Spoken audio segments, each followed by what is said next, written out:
السلام علیکم ورحمت الله وبرکاتو. د نافرمانه ورونو دپاره یا د نافرمانه ماشومانو دپاره چې هغه ملګري چې په صحیح لاره یې پرېښي په غلطه لاره باندې روانې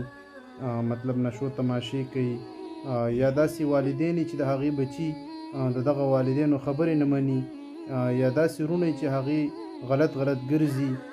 غلط کارونه کوي کار روزګار نه کوي والدین په هر قسمه کوشش کوي خو د کار روزګار نه کوي د داسې ملګرو دپاره زه دوی ته یو دم ښیمه د داسې ماشومان چې هغه ډېر نافرماني کوي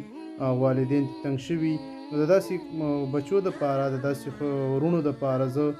دوی ته یو وظیفه ښیمه چې دوی دغه وظیفه وکړي د رب نه امید دی چې دوی به دغه نافرمانیانې پرېږدي او الله جل شانهو به په نیکه لاره باندې کړي هغه وظیفه دا ده ووجدک ضالا فهدا دا دی په یو خوږ شیز باندې 21 پیرې دم کی